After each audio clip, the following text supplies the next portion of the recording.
मैं पिछले कई वर्षों से इस चिकित्सा विषय का अभ्यास करता हूँ और अभ्यास इस दृष्टि से करता हूँ कि भारत के नागरिकों को सस्ती से सस्ती चिकित्सा कैसे मिले और जिंदगी भर वो ठीक रहे, स्वस्थ रहे, उसके लिए क्या उपाय हो। तो इस दृष्टि से मैंने भारत देश में सबसे पुरानी जो चिकित्सा पद्धति है उसका नाम है आयुर्वेद। आयुर्वेद चिकित्सा पद्धति का मैं पिछले कई वर्ष से अभ्यास करता हूँ। भारत देश में आयुर्वेद चिकित्सा पद्धति लगभग 5000 वर्ष पुरानी है। जब इस देश में भगवान कृष्ण हुए ना, महाभारत हुआ, उसको 5000 वर्ष पूरे हो गए। वो समय से आयुर्वेद चलता है और कई जगह तो हमारे पुराने शास्त्रों में है कि रामचंद्र जी के जमाने में भी आयुर्वेद था, क्योंकि राम जी के भाई थे लक्ष्मण, उनको मूर्छा आई थी रावण के साथ युद्ध करने में, तो उनकी चिकित्सा संजीवनी नाम की एक बूटी से हुई थी। वो संजीवनी आयुर्वेद की औषधि है। तो अगर राम जी के बारे में बात करते हैं और उस समय का सोचते हैं तो रामचंद्र जी को हुए 5,13,000 वर्ष हो गए। इसका अर्थ यह है कि 5,13,000 वर्ष पहले भी आयुर्वेद चिकित्सा थी। और भगवान श्री राम की जो सेना थी उसमें एक आयुर्वेद के चिकित्सक थे, उनका नाम था सुषेण, वैद्य थे वो। तो रावण के साथ युद्ध होता था तो रात्रि को जो वैद्य थे वो सबकी चिकित्सा करते थे। किसी को तीर लगा, किसी को भाला लगा, किसी को कुछ लगा, चोट लगी तो उसकी चिकित्सा करते थे। इसका माने भगवान श्री राम के समय में भी आयुर्वेद था। मैं कहना यह चाहता हूं कि आयुर्वेद चिकित्सा पद्धति लाखों वर्ष पुरानी है और अगर कोई चिकित्सा पद्धति लाखों वर्ष पुरानी है तो इसका अर्थ यह है कि उसमें सच्चाई है, उसमें ताकत है। नहीं तो इतने साल कोई चिकित्सा पद्धति चल नहीं सकती। अभी जो आधुनिक चिकित्सा पद्धति है, अंग्रेजी चिकित्सा पद्धति जिसको हम एलोपैथी कहते हैं, ये मुश्किल से 200-250 वर्ष पुरानी है। 250 साल पहले ये शुरू हुई है और अभी से ही इतनी तकलीफ उसमें आ रही है कि डॉक्टर खुद परेशान है। उनकी परेशानी क्या है? रोज एक नई दवा आती है और रोज एक नया रोग आता है। जितनी दवाएं आती हैं उतने नए नए रोग आते हैं और कई बार दवाएं फेल हो जाती हैं, रोगी ठीक नहीं हो पाते। हमने कभी नहीं सुना ऐसा एक रोग इस साल आया, चिकनगुनिया। सुना आपने चिकनगुनिया? मैंने कभी सुना नहीं जिंदगी में चिकनगुनिया, लेकिन आ गया। और इस चिकनगुनिया में इतना तकलीफ हुई है, लाखों लोग इसमें परेशान हुए और हजारों लोग तो बेचारे मर गए क्योंकि इसकी औषधि नहीं है डॉक्टरों के पास। तो ऐसे नए नए रोग आते रहते हैं, नई नई चिकित्सा करते रहते हैं, फिर दवाएं आती हैं, फिर रोग आते हैं। तो मैं जब ये चिकित्सा विषय का अभ्यास करता था तो मुझे पता चला कि ये जो एलोपैथी चिकित्सा है, आधुनिक चिकित्सा है, इसमें क्या होता है कि दवाएं जो है ना वही रोग पैदा करती है। आप जो गोली खाते हैं ना, वो गोली आपको एक रोग में से निकालती है, दूसरे में फंसा देती है। ऐसी दवाएं हैं।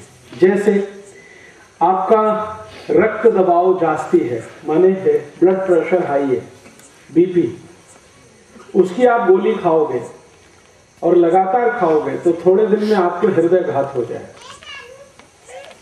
हार्ट अटैक आ जाएगा, क्योंकि उसकी जो गोली आप खा रहे हो उस गोली की विशेषता है कि वो हृदय घात लाते हैं। ऐसे ही कभी आपका सिर दर्द होता है, धोखे धोखे, उसमें आप एक गोली खाते हो एस्पिरिन, डिस्पिरिन, तो ये गोली सिर दर्द तो खत्म करती है लेकिन ब्रेन हेमरेज हो जाता है, मस्तिष्क में खून की नस फट जाती है उसी गोली से। ऐसे ही आपको अगर ज्वर आया, ताप आया, ताप, मलेरिया आ गया या तो टाइफाइड हो गया, तो आपको डॉक्टर एक औषधि लिखता है पैरासीटामोल। पैरासीटामोल आप खाओगे तो ताप तो चला जाएगा लेकिन आपका जो किडनी है और लीवर है, यकृत है, वो खलास हो जाएगा। क्योंकि एलोपैथी की दवाएं ऐसी हैं, वो एक रोग खत्म करती है, दूसरा पैदा होता है, दूसरा खत्म करती है, तीसरा पैदा होता है। इसलिए जिंदगी भर आपको डॉक्टर के चक्कर में फंसना पड़ता है और आप हमेशा निरोगी नहीं रह पाते, स्वस्थ नहीं रह पाते।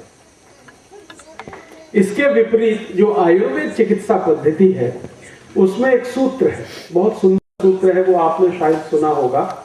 आयुर्वेद चिकित्सा पद्धति पूरी संस्कृत भाषा में लिखी गई है। तो उसमें एक सूत्र है, सर्वे भवन्तु सुखिनः, सर्वे सन्तु निरामया, सर्वे भद्राणि पश्यन्तु, मां कश्चित् दुख भाग् भवेत्। सब सुखी हो, सब निरोगी हो, किसी को कोई दुख ना हो, इसके लिए आयुर्वेद चिकित्सा पद्धति। सब सुखी हो, शरीर से निरोगी होंगे तो सुखी होंगे। अगर आपको शरीर में कोई रोग है तो आप कभी सुखी नहीं रह सकते, और अगर शरीर निरोगी है, स्वस्थ हैं आप, तो जिंदगी भर सुखी रह सकते। तो आयुर्वेद चिकित्सा पद्धति कहती है सब सुखी हो, सब निरोगी हो, किसी को कोई रोग ना हो, किसी को कोई दुख ना हो, ऐसी है। तो जब मैंने इसका अभ्यास किया तो मैंने सोचा कि ये चिकित्सा पद्धति का सूत्र है सर्वे भवन्तु सुखिनः, माने सब सुखी हो, तो इसमें जरूर कोई सच्चाई है, कोई ताकतवर बात है। तो इसलिए मैंने उसका अभ्यास किया। अभ्यास करते करते मुझे ये समझ में आया कि भारत में आयुर्वेद चिकित्सा पद्धति की मदद से आप जिंदगी भर निरोगी रह सकते हैं, बिना रोग के आपका जीवन चल सकता है। बस उसमें कुछ नियम का पालन करना है, जिसको आप मराठी में कह सकते हैं पथ्य का पालन करना है। अगर आप अपनी जिंदगी में कुछ पथ्य का पालन करने का संकल्प ले लें तो जीवन पर्यंत आपको औषधि की जरूरत नहीं है, डॉक्टर की आवश्यकता नहीं। वो जो पथ्य है ना, वही दुनिया में सबसे बड़ी औषधि। तो हम हमारे जीवन को अगर सुखी रखना चाहते हैं, निरोगी रखना चाहते हैं, कोई रोग हमको ना हो, तो कुछ पथ्य पालन करना है। मैं आज आपको ऐसे ही कुछ पथ्य के बारे में जानकारी देने आया। अगर आप आज से ही उसका पालन शुरू करेंगे तो आपके शरीर के 50% रोग बिना किसी औषधि के 1 महीने में निकल जाएंगे। और अगर आपने वो पथ्य पालन 2 महीने किया तो 80% रोग बिना किसी औषधि के चले जाएंगे।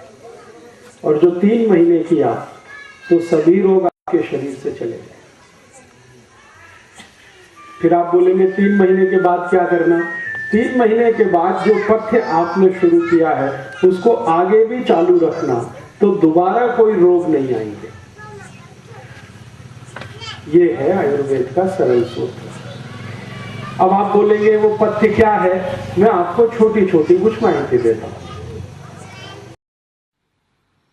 दोस्तों, सबसे पहले तो चैनल सब्सक्राइब करें, फिर लाइक, कमेंट और शेयर करें। और हाँ, हमारा एंड्रॉयड ऐप डाउनलोड करना ना भूलें।